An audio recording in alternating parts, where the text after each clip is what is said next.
DElEd के चतुर्थ semester का में भारत के भौगोलिक प्रदेश या भारत के भौगोलिक क्षेत्र के बारे में जान। सबसे पहले भारत की स्थिति एवं विस्तार के बारे में जान ले, क्योंकि भारत एक विशाल देश है, काफी दूरी तक इसका फैलाव है। इस कारण इसका अक्षांशीय और देशांतरी विस्तार भी काफी लंबा चौड़ा है। भारत का जो अक्षांशीय विस्तार है, यह विषुवत रेखा से उत्तर की तरफ 8 अंश 4 मिनट से लेकर के और उत्तर हिमालय की तरफ 35 अंश 6 मिनट तक है। और इसका देशांतरी जो विस्तार है, क्योंकि यह पूर्वी देशांतर में है, तो देशांतर हमारा काउंट होता है, गिनती देशांतर की जाती है। वह लंदन के जो ग्रीनविच लाइन है वहां से की जाती है, इसलिए उसके पूरब में भारत की स्थिति होने के कारण यह 37 अंश 6 मिनट से लेकर के 37 अंश 6 मिनट पूर्वी देशांतर से लेकर के 68 अंश 7 मिनट पूर्वी देशांतर में, सॉरी, 68 अंश 7 मिनट पूर्वी देशांतर से लेकर के 97 अंश 25 मिनट पूर्वी देशांतर में लेकर के जम्मू एंड कश्मीर है। यह इसका अक्षांशीय विस्तार है। और गुजरात से लेकर के अरुणाचल प्रदेश का जो ब्लू लाइन में डॉट डॉट दिखा रहा है, यह इसका आंतरिक विस्तार है। इसके साथ साथ इसमें कुछ और अहम मोटी मोटी बातें कही गई है। कर्क रेखा को दर्शाता है, जो भारत ऑरेंज लाइन में पश्चिम से पूरब की तरफ गया है। और इसके साथ साथ हमारा जो मिड टाइम लाइन है, जो इलाहाबाद के नैनी के पास है, इसकी भी एक लाइनिंग को दर्शाया गया है। हैं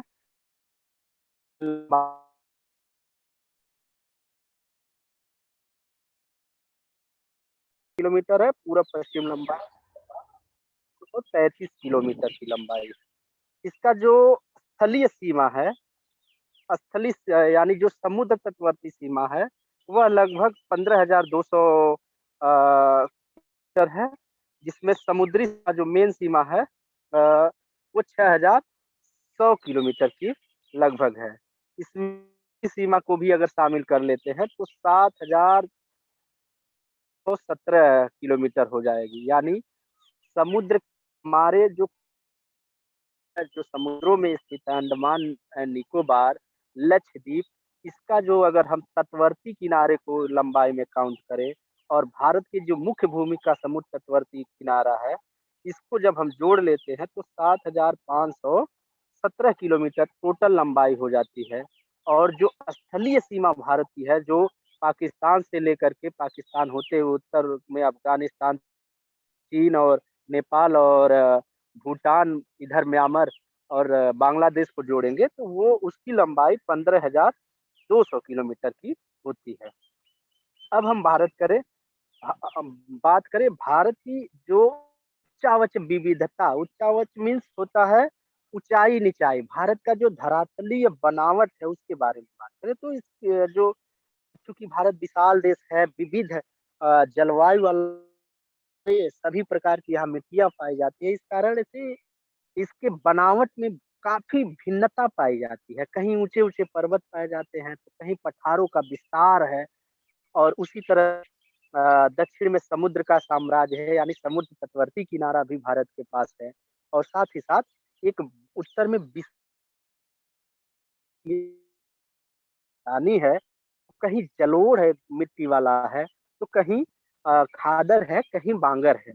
तो इसका जो हम मैदानी इलाका देखें तो मैदानी इलाके को जो 300 मीटर ऊंचाई से नीचे है लगभग, उसको मैदान भारत में लगभग संपूर्ण भाग का 43%। इसके साथ साथ जो भारत का पठारी प्रदेश है, यह भी काफी ज्यादा मात्रा में है, लगभग बराबर में है। और जो पठारी भाग होता है वो 300 मीटर से को माना जाता है। और जो पर्वतीय क्षेत्र होते हैं वह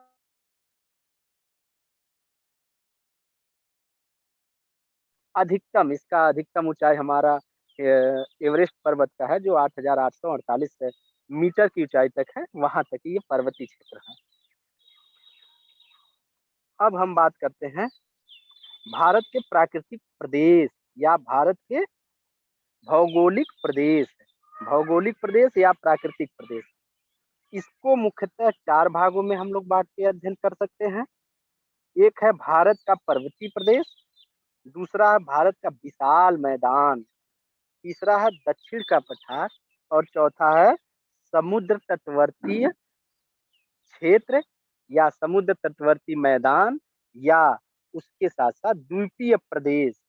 अब हम इस मानचित्र के द्वारा इसका अध्ययन कर लेते हैं। तो इस मानचित्र में आप देखेंगे भारत के जो प्राकृतिक प्रदेश है, प्राकृतिक विभाग है, उसको कई भागों में बाँटा गया है। उत्तर का विशाल मैदान है, जो गाढ़े लाइन में, खड़ी लाइन में दिखाया गया है। उसके साथ-साथ उसके तुरंत जस्ट नीचे दक्षिण में देखेंगे तो ये जो पैरेलल लाइन है, यह मैदानी क्षेत्र है, यानी यह गंगा, जमुना, सिंध सिंधु के एवं सहायक नदियों के द्वारा निर्मित जलोढ़ मैदान है। इसमें काफ़ी उपजाऊ मिट्टी पाई जाती है। इसके दक्षिण में अगर हम देखेंगे त्रिभुजाकार एक है। इसको हम पठारी प्रदेश भी कह सकते हैं। यह पठारी प्रदेश है, इसमें कई प्रकार के कई तरह के पठार हैं जो हम आगे पढ़ेंगे। इसके साथ-साथ समुद्र तटवर्तीय या द्वीपीय प्रदेश इसमें दर्शाया गया है। हम देखेंगे भारत के उत्तरी पर्वतीय प्रदेश। पर्वतीय प्रदेश भारत के उत्तरी भागों में स्थित है। इसमें भी कई प्रकार पर्वतों की कई श्रृंखलाएँ पाई गई है, कई चोटियाँ पाई गई है।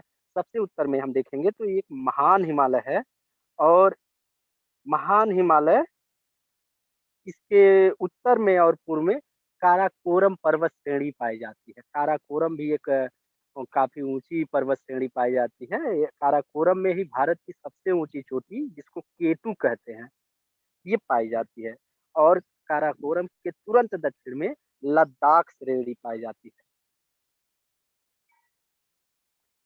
अब हम हाँ, अब हम पर्वतों का जो ये बनावट है, इसको इस मानचित्र में देख सकते हैं। सबसे ऊपर में देखेंगे पामीर की ग्रंथ, पामीर की गाँठ पाई जाती है, जिसको विश्व का छत कहा जाता है। उसके तुरंत बाद काराकोरम पर्वत श्रृंखला है, उसके बाद लद्दाख श्रृंखला है, फिर दक्षिण में जाते जाएँ तो जासकर श्रेणी है, फिर महान हिमालय है। महान हिमालय के उत्तर और पश्चिम किनारे पे जासकर श्रेणी है। उसके बाद महान हिमालय, फिर लघु हिमालय और सबसे अंतिम रूप में शिवालिक पर्वत श्रेणियाँ पाई जाती है। इस मानचित्र में आप लोग ध्यान से देख लीजिएगा कि नदियों का जाल और पर्वतों का बिखराव किस तरह से है, इसके बारे में आप लोग अध्ययन डीप कर लीजिएगा। अब हम देखेंगे जो हमने बात किया महान हिमालय के बारे में, तो इसमें बात कर लें, इसके दक्षिण में हिमालय की जो मुख्य श्रृंखला पाई जाती है, यह 5 लाख वर्ग किलोमीटर में फैला हुआ है। हाँ, इसकी लंबाई जो है, पूरब-पश्चिम में लगभग 2500 किलोमीटर की लंबाई में है और इसकी चौड़ाई सॉरी, इसकी चौड़ाई पश्चिम में 450 किलोमीटर है, जबकि दक्षिण में यह जाकर के पतला हो गया है 150 किलोमीटर, 250 किलोमीटर की चौड़ाई में रह गया है। लेकिन दक्षिण में पर्वतों की जो ऊँचाई है काफ़ी अधिक है और पूरब में कम है। संसार की सबसे ऊँची चोटी माउंट एवरेस्ट, इसके साथ-साथ संसार की 8 बड़ी चोटियाँ जो हैं, वो हमारे इन्हीं पर्वत श्रृंखलाओं में यानी हिमालय पर्वत में ही पाई जाती है। इसके दक्षिण में हम देखेंगे तो मध्य हिमालय है। मध्य हिमालय महान हिमालय से थोड़ा-सा नीचा है, लेकिन यह महान हिमालय के पैरेलल समानांतर इसका पश्चिम से पूरब की तरफ विस्तार पाया जाता है। इस पर्वत श्रृंखला में पीर पंजाल, धौलाधार, नागटिम्बा, मसूरी, महाभारत, डोकला, ब्लैक माउंटेन, डफला-बुम आदि पर्वत कुछ खास पर्वतों के नाम हैं, ये पाए जाते हैं। जैसे हम मसूरी की बात करें, तो शिमला और मसूरी उत्तराखंड में है। नागटिम्बा की बात करें तो यह अरुणाचल प्रदेश में है। धौलाधार पर्वत अ हिमाचल और और हिमाचल और उत्तराखंड में है। पीर पंजाल कश्मीर में है। पीर पंजाल में ही कश्मीर घाटी पाई जाती है। पीर पंजाल और महान हिमालय के बीच में कश्मीर घाटी पाई जाती है। जपला बुम अरुणाचल प्रदेश में पाए जाते हैं, आदि आदि। जो और इसकी औसत ऊंचाई 3000 मीटर से ऊपर मानी गई है। जो 3000 मीटर से ऊंचाई इसकी अधिक होती है, उसको पर्वत माना गया है। इसमें कुछ उपजाऊ भूमि भी पाई जाती है, जहाँ कहीं कहीं जम्मू कश्मीर में इसको करेवा कहते हैं। और कुल्लू घाटी, कश्मीर घाटी आदि, ये इनके कुछ उपजाऊ मैदान। सबसे दक्षिण में पर्वत जो सबसे दक्षिण श्रृंखला है, जो इसके 3 श्रृंखला हमने बात की है, महान हिमालय, मध्य हिमालय और दक्षिण में शिवालिक पर्वत श्रृंखला। शिवालिक पर्वत श्रृंखला काफी विखंडित पर्वत श्रृंखला है। यह नवीन पर्वत है। इसका निर्माण टर्शियरी युग में हुआ है और लगातार अभी इसका निर्माण हो रहा है। इसमें भी कुछ चौरस मैदान पाए जाते हैं, जिसे हम पश्चिम की तरफ दून और पूरब की तरफ अगर बढ़ते जाएं तो द्वार कहते हैं, जैसे देहरादून, हरिद्वार आदि आदि। अब इसका जो पर्वतीय भाग का जनजीवन है, कृषि है, उद्योग है, नगर है, उसकी आप कल्पना कर सकते हैं कि जब पर्वतीय क्षेत्र है तो वहाँ जमीन काफी ऊबड़-खाबड़ होगी, पहाड़ी इलाका होगे, वनस्पतियों का विकास होगा और काफी चोटियों पे वनस्पतियों का अभाव भी होगा, क्योंकि वहाँ बर्फ पड़ते हैं। तो वहाँ काफी मैदानी क्षेत्र का विकास नहीं रहता है, जिससे जनजीवन प्रभावित होता है। वहाँ के लोग, वहाँ कम से कम लोग पाए जाते हैं जो घाटियों में होते हैं, फलों की खेती करेंगे, पशुपालक होंगे और कुछ सीढ़ीदार खेती करके अपना जीवन यापन कर पाएंगे। तो इस तरह से हम देखेंगे कि हमने बात किया है कि पर्वतीय क्षेत्रों में फल उगाए जाते हैं, जिसमें नाशपाती, खुबानी, बादाम, आम, चेरी, नींबू आदि आदि पैदा किए जाते हैं। जम्मू कश्मीर में जो करेवा पाए जाते हैं, मैदान होते हैं एक तरह के, या नदियों द्वारा लाई गई मिट्टी द्वारा के जमाव से ऊंचे टीले नुमा पठार होते हैं, सॉरी पठार नहीं, मैदान होते हैं, उसमें उसे करेवा कहते हैं। वहाँ केसर की खेती की जाती है। उद्योग के मामले में काफी ये पिछड़े क्षेत्र होते हैं। क्यों? क्योंकि ये मैदानी इलाका होते हैं। जो हमारा इंफ्रास्ट्रक्चर हो है, आधारभूत संरचना है, वहाँ उतना डेवलप नहीं कर पाते हैं। लेकिन पर्यटन और हथकरघा उद्योग यहाँ काफी फल फूल सकता है। इसके जो प्रमुख नगर हैं, शिमला है, देहरादून, श्रीनगर, जम्मू कश्मीर, गंगटोक, सिक्किम, मणिपुर आदि आदि, ये प्रमुख नगर। अब हम बात करते हैं दूसरे नंबर का, जो भारत का भौगोलिक क्षेत्र है, भारत का विशाल मैदान। यह मैदान भी कई नदियों और नदी तंत्रों द्वारा ला करके बनाया गया। जैसे हम भारत के सबसे पश्चिम भाग में देखें तो यह पश्चिमी जो भारत का मैदान है, वह सिंधु नदी जल तंत्र द्वारा लाया गया एक जलोढ़ मिट्टी से बना है। इसका अधिकांश भाग पंजाब से लेकर के पाकिस्तान में है। लेकिन हरियाणा के पूर्वी किनारे पे देखें तो गंगा एवं उसकी सहायक नदियों द्वारा बनाया गया है। इसकी जो लंबाई है यह 24 किलोमीटर है और चौड़ाई 240 से 320 किलोमीटर तक है। हम इस मानचित्र के द्वारा भी इसको देख सकते हैं। इसमें Gangetic plain, north east plane और डेजर्ट, सेमी अराइड और आदि आदि के बारे में, ये सारा का सारा जो हरा और पीला और इस कलर में दिखा रहा है, ये सारे सभी मैदान ही है। लेकिन जो डेजर्ट वाला है वो भी मैदान ही, लेकिन वहाँ बारिश न होने के कारण बार बार बालू का जमा होता रहता है, जिससे वहाँ रेगिस्तान का निर्माण हो गया। हाँ, तो हम बात कर रहे थे जो गंगेटिक मैदान है, गंगा का मैदान, गंगा एवं उसकी सहायक नदियों का मैदान है। इसमें पंजाब पंजाब तो सिंधु नदी तंत्र का मैदानी क्षेत्र है। राजस्थान, दिल्ली, हरियाणा, उत्तर प्रदेश, बिहार, पश्चिम बंगाल, असम आदि राज्यों में ये सब मैदान क्षेत्र फैले हुए हैं। लेकिन असम वाला जो है, ये ब्रह्मपुत्र नदी द्वारा लाया गया मैदानी क्षेत्र है। इन मैदानी क्षेत्रों में दो खादर बांगर, भाबर, खादर, बांगर, ये 3 शब्द है। कभी-कभी पूछा जाता है, जो भाबर होता है, वह जब नदियाँ हिमालय से या पर्वतीय क्षेत्रों से तुरंत मैदानी क्षेत्रों में उतरती हैं, तो अपने साथ बड़े-बड़े बोल्डर लाती हैं, पत्थर लाती हैं और उन पत्थरों को ढाल चूँकि पर्वतीय क्षेत्रों में अधिक होता है, तो वहाँ से ये लुढ़का करके लाती है, लेकिन मैदानी क्षेत्रों में सपाट बहना पड़ता है, इसलिए इन पत्थरों को ढोना उनके लिए आसान नहीं रह जाता, तो वहीं वह जमाव कर देती है। और वहाँ उसके नीचे पत्थरों के बीच-बीच से होकर के बहती है, तो नदियाँ वहाँ कम दिखाई देती हैं, वनस्पतियों का अभाव पाया जाता है, उसे हम भांबर कहते हैं।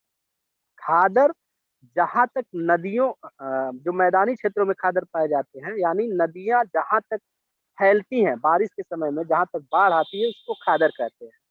और जो कभी प्राचीन खादर रह करके अब वहाँ बाढ़ का पानी नहीं पहुँच पाता है, उसे हम बांगर कहते हैं। तो इस तरह से हम मैदानी क्षेत्रों का जो विकास है उसको जान पाएँ। ये मैदानी क्षेत्र हमने बात कर लिया है कि 3 भागों में बँटा है। पहला है सिंधु नदी तट वाला विशाल मैदान, जो पंजाब, हरियाणा और पाकिस्तान वाले एरिया में है। दूसरा है अ, गंगा यमुना तट वाला, जिसको हम जो बिहार तक फैला हुआ है, उत्तर प्रदेश, बिहार, दिल्ली आदि आदि फैला हुआ है। और तीसरा है ब्रह्मपुत्र का मैदान, जो आसाम में फैला हुआ है, आसाम और बांग्लादेश में फैला हुआ है। पश्चिम बंगाल में भी इसका निर्माण है। इसमें यमुना, सोन, चंबल, सिंध, बेतवा, केन, घाघरा आदि नदियों के द्वारा अब जमाव पाया गया है। अब हम देख लें मैदानी क्षेत्रों में जनजीवन, कृषि, उद्योग, नगर क्या-क्या है। क्योंकि मैदानी क्षेत्र है, इसलिए यहाँ काफ़ी सघन लोग पाए जाते हैं। यहाँ मानव का जमाव काफ़ी सघन है, आवागमन के साधन है, न सड़कों का निर्माण है, रेलवे लाइन का आसानी से निर्माण किया जा सकता है, कृषि योग्य भूमि है, जलवायु सुखद है, 3 ऋतुएँ गर्मी, बरसात और जाड़े का मौसम होता है। इसलिए यहाँ जो रहन-सहन है काफ़ी उत्तम किस्म का है, इसके कारण यहाँ लोग काफ़ी भारी मात्रा में रहते हैं। और इनका मुख्य काम कृषि कार्य है। यहाँ मैदानी क्षेत्र होने के कारण यहाँ कृषि कार्य करते हैं, जिसमें मोटे अनाज, चावल, गेहूँ, धान, आटा, तिलहन, गन्ना, कपास, गन्ना आदि सारे प्रकार के जो कृषि उपज होते हैं, यहाँ उपजाई जा सकती है। इसके साथ-साथ उसी से संबंधित यहाँ उद्योगों का भी निर्माण हुआ है, जैसे चीनी उद्योग, जूट उद्योग, उर्वरक उद्योग, सूती वस्त्र उद्योग और जो बड़े-बड़े शहर इसमें बसाए गए हैं, उसमें कुछ इंजीनियरिंग के सामान जैसे एल्यूमीनियम उद्योग, इलेक्ट्रॉनिक उद्योग, दिया सलाई, चमड़ा उद्योग, सीमेंट उद्योग, काँच उद्योग, फर्नीचर, हथकरघा आदि भी उद्योग यहाँ पाए जाते हैं, क्योंकि यहाँ बाज़ार काफ़ी लंबा है, लोग काफ़ी हैं यहाँ, उनका डिमांड बराबर बना रहता है, माँग हमेशा रहता है, इस कारण इन उद्योगों का विकास यहाँ हो पाया है। मैदानी क्षेत्रों में नगरें का विकास काफ़ी तीव्र गति से हो रहा है और कुछ नगर काफ़ी बड़े होते जा रहे हैं। अमूमन भारत में सभी नगरों का विकास तेज़ी से हो रहा है, जिसमें दिल्ली, पंजाब, हरियाणा, लखनऊ, कानपुर, पटना, कोलकाता आदि मैदानी इलाकों के नगर हैं। इसके साथ भी बहुत सारे छोटे नगरों का विकास यहाँ हो रहा है। अब हम बात कर लें भारत का जो दक्षिण त्रिभुजाकार आकार है, पठार के बारे में, पठारी प्रदेश। भारत में अ, पठारी प्रदेश लगभग 29% तक पाया जाता है, यानी दूसरे नंबर का भूभाग है और यह पठारी प्रदेश सबसे प्राचीन क्षेत्र है। भारत का जो भूगर्भिक इतिहास है, सबसे प्राचीन क्षेत्र है और इन्हीं पठारी भागों में विभिन्न प्रकार के खनिज तत्व जो पाए जाते हैं, पठारी क्षेत्रों में ही पाए जाते हैं। यानी खनिज के मामले में ये पठारी प्रदेश काफ़ी धनी है और इसका जो क्षेत्रफल हम देखा जाए तो 16 लाख वर्ग किलोमीटर क्षेत्रफल में यह फैला हुआ है और इसमें कुछ नदियाँ भी बहती हैं, जो इसको काट करके अलग-अलग भागों में बाँट दी है। जैसे नर्मदा नदी है, नर्मदा नदी दक्कन का पठार को, मालवा के पठार को अलग कर देती है। तो इस तरह से यह पठारी प्रदेश काफ़ी विकसित क्षेत्रों में फैला हुआ है। हाँ, इस मानचित्र में हम देख लें, ये भारी भाग है, लेकिन इसको अलग-अलग भागों में भी बाँटा गया है, जैसे बुंदेलखंड का पठार है। बुंदेलखंड का पठार मध्य प्रदेश, उत्तर प्रदेश में पाया जाता है। बुंदेलखंड में बारिश कम होती है। फिर मालवा का पठार है।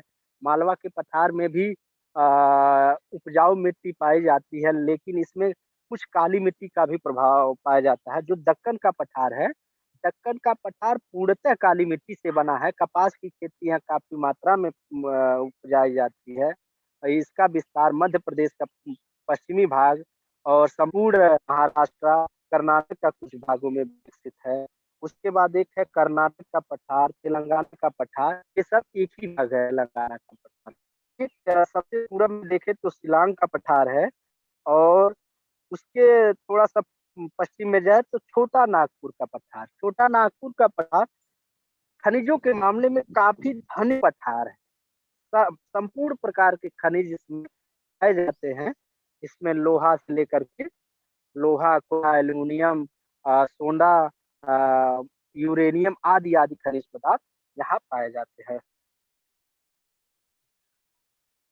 तो जो हमने बात किया उसके बारे में यहाँ दिया गया है कि नर्मदा नदी दक्कन के पठार को कई भागों में 2 भागों में बाँट देती है।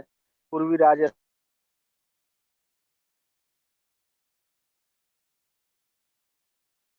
हमारे जो पठारी प्रदेश है भारत का, वो भी कई भागों में बँटा हुआ है। बघेलखंड का पठार, छोटा नागपुर का पठार, जो एकदम पूर्वी भागों में हम लोगों ने पढ़ा है, जैसे जिसको हम शिलांग का पठार कहते हैं, उसे मेघालय का पठार भी कहते हैं, आदि।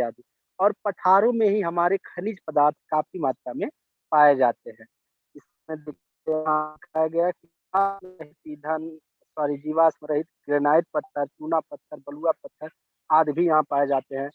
जीवाश्म मीन्स होता है जिसमें जीव जो जो वह चट्टान जो जीवों से बने हों।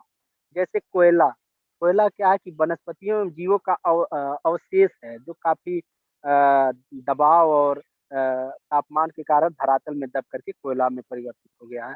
पेट्रोलियम भी जीवाश्म से बना है। और बाकी जो हमारे खनिज तत्व हैं, यह जीवाश्म से रहित। छोटा नागपुर का पठार तथा दक्कन का पठार खनिज संसाधनों के मामले में काफ़ी धनी है। दक्षिण भारत की सबसे ऊँची चोटी इसमें बताए गए अन्नामुदई है और अगर नीलगिरी चोटी की बात की जाए, तो उसमें दोदा बेटा है, सबसे ऊँची चोटी।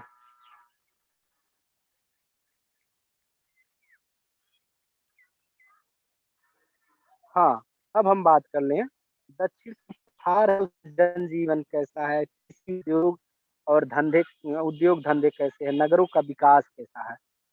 तो सामान्य रूप से हम जान रहे हैं कि जो दक्कन का पठार है उसका स्थिति विस्तार अगर देखें, तो भारत का जो दक्षिणी भाग में जो पश्चिमी किनारा है, जिसको पश्चिमी घाट कहते हैं, जो कन्याकुमारी से लेकर के केरल होते हुए कर्नाटक का पश्चिमी किनारा होते हुए बम्बई से होते हुए गुजरात तक गया है, वह वहाँ एक पर्वत श्रृंखला उत्तर दक्षिण में पाई जाती है, जिसकी ऊंचाई लगभग 1200 से 1700 मीटर तक है।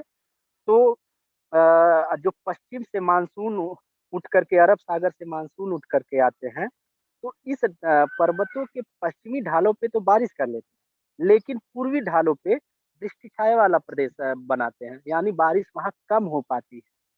और इस कारण यहाँ बारिश कम होने के कारण उपजाऊ मिट्टी का अभाव है, चूंकि ये पठार है, पठार में पत्थर से बना हुआ है, प्राचीन पत्थर है, कृषि योग्य भूमि नहीं है, तो यहाँ लोगों का जमाव कम है।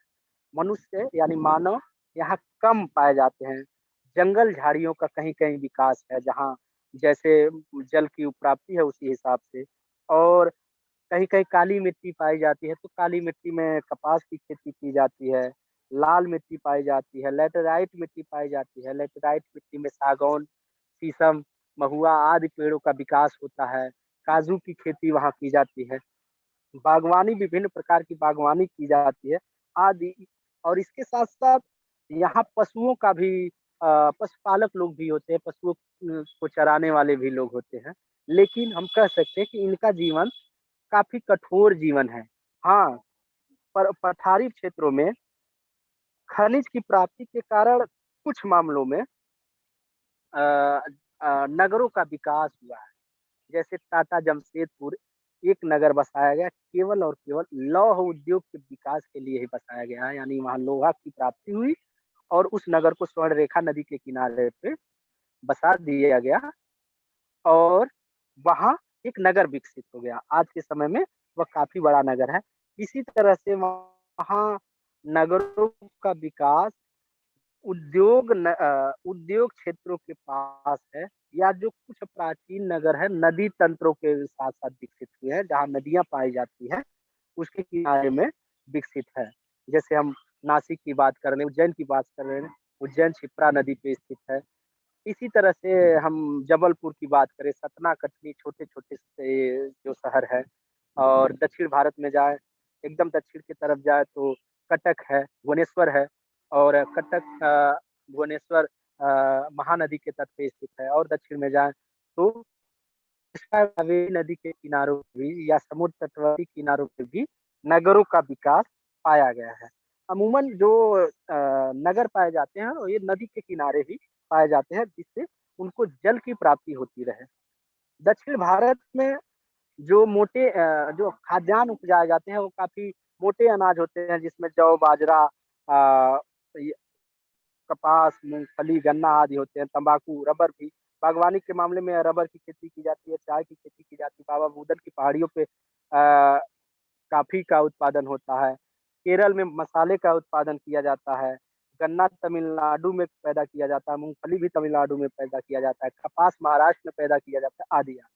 इसके साथ साथ हमने बात किया था कि जो पठार होते हैं वो सॉरी खनिजों के मामले में धनी होते हैं, तो हम देख सकते हैं कि यहाँ लोहा, कोयला, मैग्नीज़, जस्ता, निकेल, टिन, टंगस्टन आदि विभिन्न प्रकार के कई प्रकार के खनिजों का वहाँ विकास है। तो इस तरह से उद्योग भी वहाँ लगाए जाते हैं। सीमेंट उद्योग यहाँ का मुख्य उद्योग है, चूँकि सीमेंट चूना से प्राप्त किया जाता है, चूना और डोलोमाइट पत्थरों से बनाया जाता है। इसलिए ये चूना पत्थर पठारों में ही पाए जाते हैं, तो वहाँ चूना उद्योग है। दियासलाई उद्योग भी यहाँ पाए जाते हैं क्योंकि वहाँ जंगल पर्याप्त मात्रा में पाए जाते हैं। लोहा, इस्पात उद्योग, उर्वरक भी वहीं से प्राप्त किए जाते हैं। अब हम बात करते हैं समुद्र तटीय मैदान और द्वीप समूह। इसमें कैसे-कैसे लोग हैं, वहाँ का जीवन क्या है, संस्कृति क्या है, पहनावा क्या है और उद्योग धंधे क्या है, नगर कैसे, इसके बारे में जानें।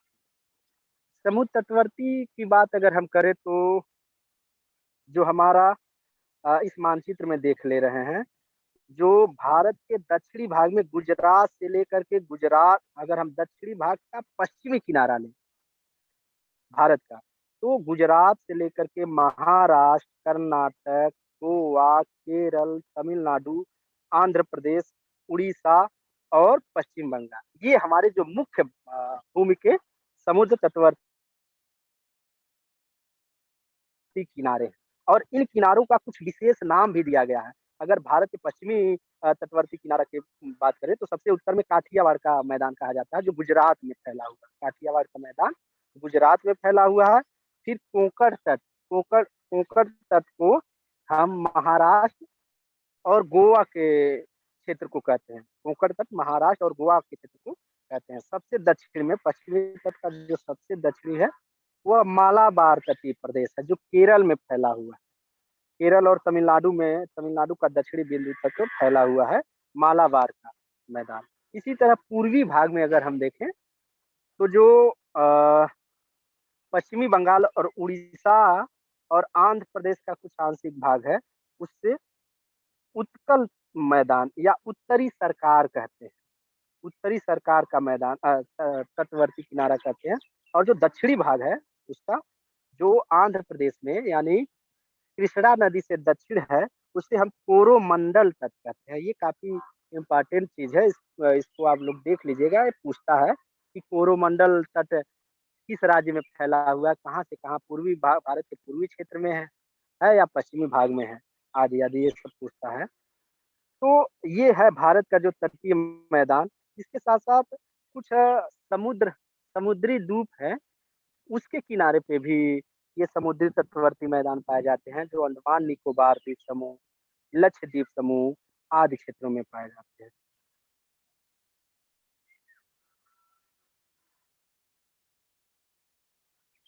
अब हम इन क्षेत्रों में रहने वाले लोगों के बारे में बात कर लें तो चूँकि जो भारत का समुद्र तटवर्ती भाग है, वहाँ कई प्रकार की नदियाँ जो मैदानी क्षेत्रों से होकर के या पठारी क्षेत्रों से होकर के समुद्रों में गिरती हैं, तो इन तटवर्ती किनारों पे होकर के गुजरती हैं। इस कारण कहीं-कहीं मैदानी क्षेत्रों का विकास भी की है। हाँ, एक चीज़ और, ये मैदानी क्षेत्र जो पूर्वी घाट पे है, इसकी चौड़ाई कुछ ज़्यादा है, लगभग 150 किलोमीटर तक है। 150 से कहीं-कहीं 250 किलोमीटर तक के मैदानी क्षेत्र है। लेकिन पश्चिमी घाट के जो मैदान हैं, ये काफ़ी पतले हैं, संकरे हैं, अधिकतम इसकी जो चौड़ाई है 80 किलोमीटर तक की है। लेकिन कहीं-कहीं 30, 35, 40 किलोमीटर तक ही ये पाए जाते हैं। समुद्र तटवर्ती किनारा होने के कारण यहाँ जो जलवायु पाई जाती है, उस पर समुद्रों का प्रभाव रहता है। यानी यहाँ नारियल के पेड़ उग उग सकते हैं, चावल की खेती होगी, गन्ने की खेती होगी, सम जलवायु में ये सब पैदा होते हैं। यहाँ के लोग चावल खाएँगे, मछलियों का व्यापार करेंगे क्योंकि समुद्र से मछलियाँ ये लोग प्राप्त कर लेते हैं। अच्छे मछुआरे होते हैं, नदियों में व्यापार कर लेते हैं, आदि-आदि। और इन सब का व्यापार इन सब को व्यापार भी विदेशों से कर लेते हैं क्योंकि हमारे जो पूरे विश्व के अधिकतम व्यापार समुद्र द्वारा होते हैं। तो इन इनका व्यापार करने में आसानी होती है, समुद्र से मछली पकड़ेंगे और अपने उपभोग के लिए रख करके शेष वहाँ से निर्यात कर देंगे।